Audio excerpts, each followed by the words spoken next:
Hello everyone, welcome to my channel. My name is Yitz. I'm a narcissistic abuse life coach. Today I'll be discussing narcissism and the American gods. Narcissism is the addiction and the worship of self. The worship of self is anything that aggrandizes and gives power to the self, ultimately creating a superiority over other people. In this context, the self is the egoic self, the limited mental construct that human beings exist in before they hopefully evolve into the true nature of their existence, which is a spiritual being in a human body. In Western society, now most specifically America, but really all of Western society worships very specific idol worship, which is kind of difficult to identify as idol worship. I'm going to explain what they are and how they are in fact idolatry. These things are seen as all-knowing, all-loving, all-protecting, and you will see how maybe even you are giving your very precious life energy in service of these false gods. A false god is anything that promises salvation and to provide, when in reality it can do nothing for you. Every generation had its thing that was considered to be the god of that generation, but because it was a false god, ultimately when society is built on a false god, because it cannot save you and protect you in a time of crisis, society collapses, as you see continuously throughout history when idol worship was taking place. The first American god is the worship of the self. Like I mentioned, the egoic self that is a idea. It's not a true self, it's a sort of a false illusory self. In the ancient Greek story of Narcissus, who fell in love with his own reflection of himself, he was infatuated by his own beauty, and ultimately, as the story goes, he drowned in the water because he simply could not get enough of his own reflection. This story depicts very well the idea of service of self, where you cannot let anybody else's love in. You don't allow for true connection because you are so shielded and you can't imagine anybody loving you as much as you love yourself. I often refer to self-love as an extremely important element of health and interconnection.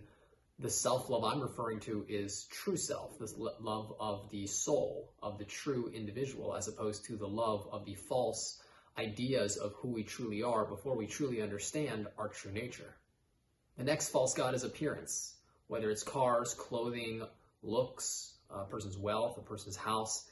These things are seen as supreme, and you see many people, dignified people, really pursue these false gods and really sacrifice their dignity and their sense of purpose to attain these seemingly exciting but ultimately meaningless pursuits. Beauty seduces, and therefore these items are obviously shiny and attractive on the surface, but in reality there is no depth. So when you serve them, when you strive for them, and when you finally attain them and you think that the power you have because of these items is going to save you, in reality these things will let you down in a time of crisis. Next is sex. Sex is seen as a thrill and ultimately something to be achieved or to conquer. For example, a man who conquers the ultimate woman, or the woman who gets the man, and ultimately what happens in this case is it becomes a pursuit, it becomes a life purpose, and it sacrifices your dignity because ultimately speaking, when you do get this god or this prize, it lets you down every time. It's similar to addictions. False gods are very similar to addictions. I would argue that they really are the same thing. Anything that forces you to sacrifice your sense of dignity to get is ultimately false, because in the pursuit of higher consciousness, you should actually become more refined as opposed to more coarse and less refined. Next is popularity. You see many people who, specifically with social media, are able to put themselves out there, and they really do create a false identity, and they will do this all to get attention and to be seen as incredible. They'll even lie to themselves, they'll go into debt just to gain popular opinion. Again, back to the addiction, it seems like an exciting pursuit, many people do it, and what happens is that when you finally get to where you want to go, which is the popularity, you realize that the opinions of the people who you now have, you're not really even the person that they are approving of. You are constructing a false identity. Ultimately, you lose your sense of self, your dignity. Another example of what happens when you serve a false god. Next is money. People with money are seen as all-knowing, all-powerful, and people believe that because you have money, you have morals, or you're smart, or you can be a leader. But in reality, many people who have their money, this is to the exclusion of the many people who have money and have earned it and do great things with it, but the people who have money and exploit are often seen as powerful and really in a godlike state. But in reality, these people have no moral backing. Sadly, they lead many people to destruction because of that. The next American god is power. People with power and the ability to control and really maneuver people are seen as noble and seen as people who have dignity. But in reality, a lot of people who have power are exploiting that power. And because they are seen like God and they are seen really unquestionably like they are people to be trusted, they lead people astray. And ultimately, the nature of a false god is that it seems like it is true, it seems to deliver on its promises, but in reality it's deception, and it does let you down every time. And you see people who really look up to people who have power, and you see people striving to get any type of power and control over people, thinking that this is really going to bring fulfillment in their life. But in reality, it is like an addiction. It lets you down every single time, craving more and more, leading to self-destruction and leading to utter, complete disappointment. The problem with serving false gods is that eventually the false gods let you down, because ultimately, like I said, they just have no true existence.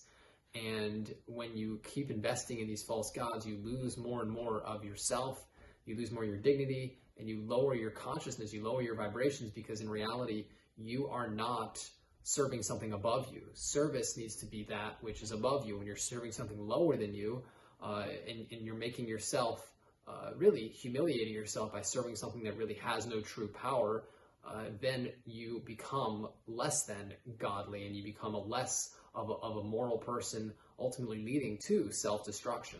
Many cultures have collapsed because of this very specific reason. The Greeks, the Babylonians, the Ottoman Empire, the Germans, obviously, and the Soviets, they collapsed under the lies and the false gods that they served. For each, like I said, generation, there were specific things that they believed in. It's very difficult to see how you might be serving a false god. One of the most insidious ones, I think, is money, because you don't realize that when you pursue money, you're pursuing something that has no true value. You make money. You create it. You can. It's a tool to be used, to be spent. But oftentimes we just want to have money because we feel like money will make us secure and confident in who we are. We feel better about ourselves. We feel like that is really what's giving us life. But in reality, it's not. There's a higher power that runs this world. So therefore, serving money and running after money and chasing it, and you see now with the collapse of Western society, is that people are realizing that many of their pursuits, many of their visions, many of their goals are collapsing, and many of their dreams, because they have been chasing things that don't truly exist. And as it collapses, the truth of what is important is coming to light. Lies eventually fade, and the truth shines through. And that is why it is so important to have a connection to a higher power. I know people get very uncomfortable when it comes to higher power. They think I mean religion, or they think that there's some type of spiritual wishy-washy stuff, and there's plenty of that out there. But it's important to understand that there is something above you, and therefore when you allow that higher power to run its course and run through you, you are empowered by it, and ultimately you become a more humane person, you become a more authentic person, and you're not as trying to chase things, you're not as controlling towards the outcomes of your life, because you're a lot more at peace with the fact that you are not the one necessarily who is in control. I want to thank you so much for listening to this video. If you found it beneficial, please do feel free to like it and then share it. Please feel free to subscribe to my channel for updates on when I post content. So thank you guys once again, and until next time, take care.